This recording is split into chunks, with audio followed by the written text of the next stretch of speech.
Welcome to the deep dive. Today we're really getting into something you've asked about, how modern biology and computation have become, well, almost inseparable. That's right. We're looking at how specialized data mining and machine learning are tackling biology's biggest information challenges. It's really shifted from just wet labs to massive data science. And the sheer amount of data is just mind-boggling, isn't it? Oh, absolutely. Think high throughput sequencing, mass spectrometry. The data generated is staggering. People often compare it to Moore's law. Because the genomic data, like in public databases, is doubling, what, every year and a half or so? Roughly every 16 months, yeah. It's an exponential curve. Which means biologists are swimming, maybe drowning in raw information, personalized genomic, proteomics, metabolomics. It's all here. But it's just data points, unless you have the tools to make sense of it. No single person can manually sift through terabytes of sequence data, for example. Right. You need computation not just for storage, but for actual discovery. Exactly. So our deep dive today focuses on how these computational techniques solve, let's say, three huge problems. First, figuring out the actual shapes of molecules like RNA and proteins. Structure. Got it. Second, using machine learning specifically for predicting what these molecules do based on various data signals, so function prediction. Okay, structure then function. And third, something maybe less obvious, how we mine the massive amounts of existing scientific literature to find connections nobody spotted before. Knowledge discovery from text. Yeah. Okay, fascinating. Let's jump into structure then, starting with RNA. Predicting its secondary structure from multiple sequences sounds tricky. It is tricky. The core issue is that the input and alignment of related RNA sequences is often quite messy. You get gaps, variations, parts that just don't line up well. So garbage in, garbage out for the prediction. Potentially, yes. Tools like RsPredict use energy minimization based on physics to predict the fold. But if the alignment's noisy, the energy calculation might be misleading. So how do they handle that? They use a crucial step called refinement. Before they even try to calculate the energy, they clean up the input alignment. Basically, they look at each column in the alignment. If a column has, say, more than 75% gaps, meaning most sequences don't even have a base there, they just delete that column. Filtering out the really uncertain part. Exactly. Get rid of the noise. Once you have this refined alignment, then you apply the energy minimization to find the most likely shared 2D structure, the consensus structure. Makes sense. Clean the data, then do the complex physics. Okay, so if RNA is 2D complexity, proteins are a whole other level, right? We're talking full 3D shapes. We are. And that 3D shape, the tertiary structure or fold, is absolutely critical for its function. When we analyze proteins, we think in terms of a hierarchy. You mean like the basic sequence, then local bits? Right. Primary structure is the amino acid sequence. Secondary structures, or SSEs, are the repeating local pieces, like alpha helices and beta sheets. Then the overall 3D arrangement is the tertiary structure, and sometimes multiple chains form a quaternary structure. But comparing those full 3D structures sounds computationally intensive. Extremely. You can't compare atom by atom for thousands of proteins. It'd take forever. So you need shortcuts, simplifications. How do they simplify such complex shapes? They often focus on the protein's backbone, specifically the alpha carbon atoms, the C-alphas. Then they represent those secondary structure elements, the helices and sheets, as simple lines or vectors in 3D space. So a complex fold gets reduced to a set of oriented sticks, basically. Kind of, yeah. They use linear regression on the C-alpha coordinates within each SSE to define these representative segments. It captures the essential geometry without all the atomic detail. Clever. And this simplification allows for a faster comparison. It does, and it leads to techniques like geometric hashing, which is actually borrowed from computer vision. Geometric hashing. Yeah. Sounds like something for recognizing objects and images. Exactly. The idea is to pre-calculate and store features of the structure that are invariant to rotation and translation. Meaning features that stay the same no matter how the protein is oriented in space. Precisely. So you don't need to spend ages trying to perfectly align two structures before comparing them. You look for matching invariant features, like the distances and angles between, say, triplets of those SSE segments. Okay, that sounds powerful. It is, but there's a catch. Comparing triplets is manageable. But if you need more detail and move to comparing quartets groups of 4 segments, the complexity explodes. You're suddenly dealing with, like, 6-dimensional data points for each quartet arrangement. Whoa. Yeah, I can see how searching that space would be brutal. It's a classic combinatorial explosion. Searching all possibilities is just not feasible. So what's the solution? More shortcuts. Sort of. They use smarter search algorithms, often things like a priori-based methods. These algorithms cleverly identify frequently occurring arrangements of segments without having to check every single combination. They focus on finding statistically overrepresented patterns efficiently. Making the impossible search possible, or at least practical. Exactly. Turns days of computation into minutes or hours. All right, let's shift gears a bit. We've defined structure. Now, how does machine learning help us classify these structures and predict function? Protein fold recognition seems like a key area. It's a major benchmark, yes.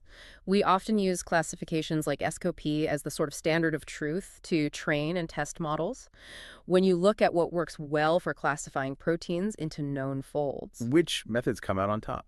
Interestingly, boosting algorithms often perform really well. Things like AdaBoost and especially LogitBoost. Boosting. Refresh my memory on why that's effective here. Well, boosting is clever because it builds a strong classifier by combining lots of simple, weak classifiers. It learns iteratively, focusing more on the examples that the previous weak models got wrong. So it adapts and gets better by focusing on its mistakes. Pretty much. And for fold recognition, methods like LogitBoost have shown really strong performance, achieving accuracies around 60% on independent tests in some studies, which actually outperformed other popular methods like support vector machines or SVMs at the time. Okay, so boosting is powerful for classification.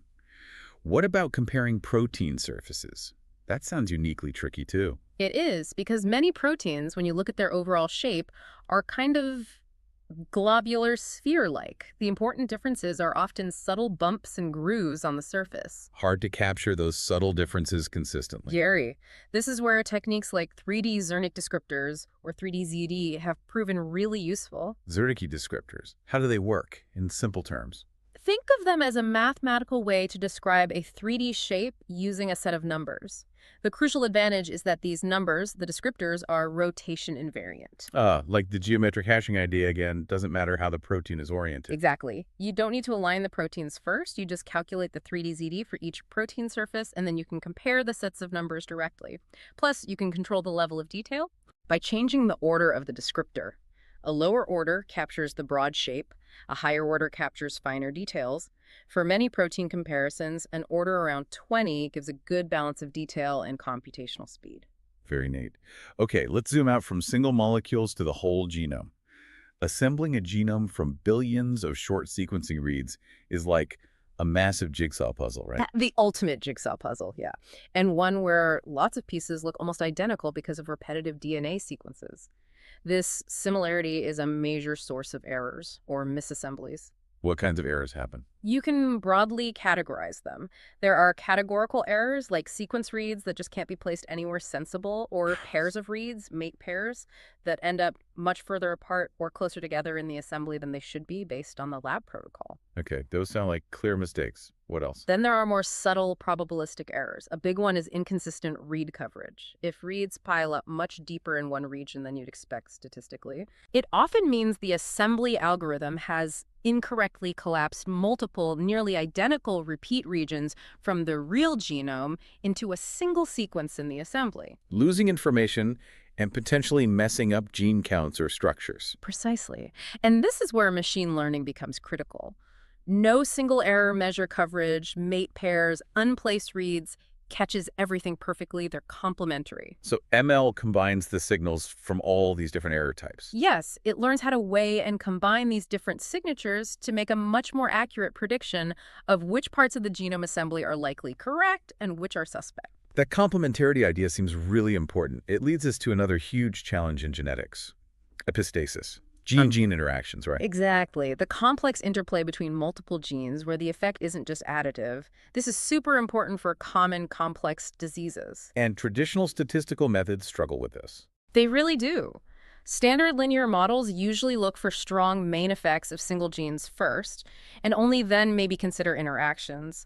But in reality, especially with sparse data, the interaction effect might be the main driver, and it might be highly nonlinear. So the assumptions of the old models just don't fit the biology. Often no. You need methods designed specifically to find these complex multi-gene interactions without assuming linearity or additivity. And that's where machine learning comes in again. Yes, with methods like multifactor dimensionality reduction, or MDR, it was specifically developed to detect and characterize these kinds of interactions directly from the data. How does MBR work conceptually?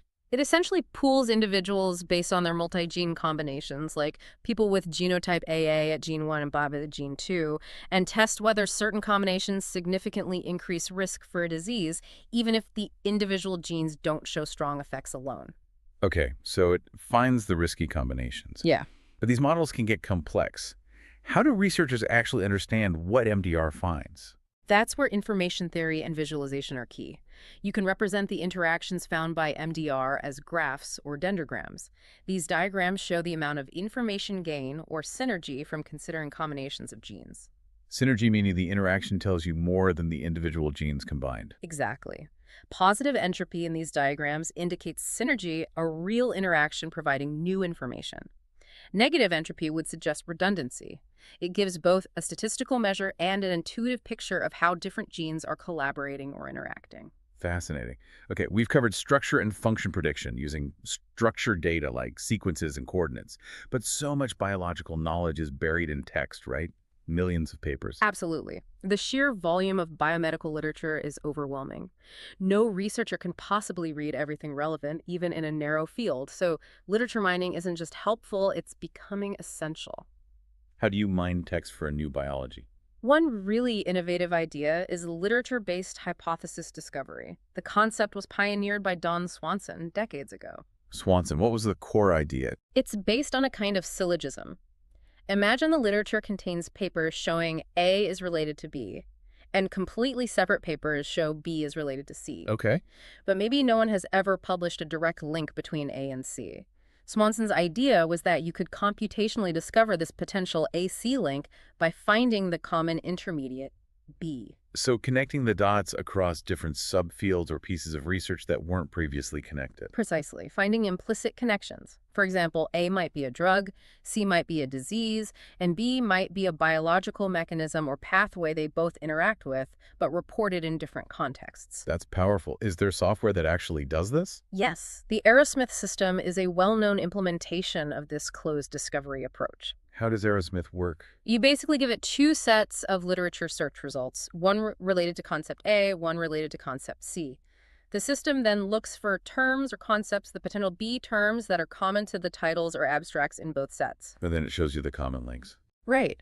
It identifies these bridging B concepts, often filtering and ranking them using things like standard medical vocabularies, MNSH terms, for example, to help the user prioritize the most plausible hidden connections between A and C. It's like treating the entire scientific literature as one giant database to query for hidden pathways. That's a great way to put it. And people are even applying network analysis techniques originally developed for analyzing the World Wide Web to the literature. Like PageRank for scientific papers. Exactly. Analyzing citation networks, co-authorship networks.